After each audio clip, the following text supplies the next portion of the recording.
गृहमंत्री अमित शाह के बंगाल दौरे का आज तीसरा दिन है। आज अमित शाह सुबह 11 बजे कालीबाड़ी मंदिर में दर्शन करेंगे। इसके बाद पश्चिम बंगाल के बीजेपी सांसदों और विधायकों के साथ बैठक होगी। आज दोपहर 2 बजे अमित शाह कोलकाता महानगर के पार्टी कार्यकर्ताओं के एक सम्मेलन को संबोधित करेंगे। यह सम्मेलन कोलकाता के साइंस सिटी ऑडिटोरियम में होना है। इससे पहले दूसरे दिन अमित शाह ने दावा किया कि बंगाल की जनता ममता के भय और भ्रष्टाचार से परेशान है। अमित शाह ने आरोप लगाया कि ममता सरकार का पूरा फोकस घुसपैठियों को प्रोटेक्शन देने पर है, इसीलिए बंगाल के चुनाव में घुसपैठ सबसे बड़ा मुद्दा होगा। घुसपैठ को नेशनल सिक्योरिटी का मुद्दा बताते हुए अमित शाह ने कहा कि जब तक बॉर्डर पर फेंसिंग नहीं होगी तब तक घुसपैठियों को रोकना नामुमकिन है। एक ऐसी मजबूत राष्ट्रीय ग्रिड बनाएंगे जो बंगाल से घुसपैठ को समाप्त कर देंगी। इंसान छोड़ दीजिए, परिंदा भी पैर नहीं मार पाए, इस प्रकार की एक मजबूत ग्रिड की रचना हम करेंगे और न केवल घुसपैठ रोकेंगे, सारे घुसपैठियों को चुन चुनकर भारत के बाहर निकालने का काम भी भारतीय जनता पार्टी की बंगाल सरकार करेगी। पूरे बंगाल की जनता घुसपैठियों से त्रस्त है। क्या कोई राज्य सरकार ऐसी हो सकती है जो घुसपैठियों की पनाहगाह अपने राज्य को बना दे? राष्ट्रीय सुरक्षा पर कितना बड़ा खतरा है, इसका जवाब बंगाल की मुख्यमंत्री ने बंगाल के चुनाव में दे। घुसपैठ रोकने के लिए उनके पास क्या योजना है?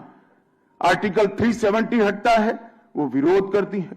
सीएए लाकर बंगाल के शरणार्थियों को नागरिकता देने का हम कार्यक्रम करते हैं, वो विरोध करती हैं और वो ठीकरा फोड़ते हैं कि बीएसएफ है, वो रोक नहीं रही है।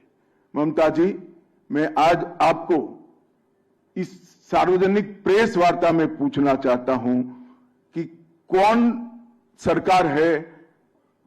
सी सरकार है बांग्लादेश की पूरी सीमा पर जो वाड़बंदी करने के लिए, बॉर्डर पर फेंसिंग करने के लिए जमीन नहीं देती है?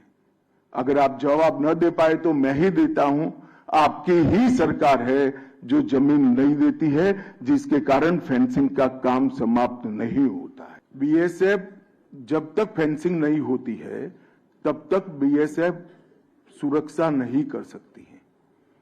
बीएसएफ को भूमि देनी पड़ेगी फेंसिंग के लिए भारत सरकार को। मेरे स्तर पर मैंने 7 पत्र लिखे ममता बनर्जी को।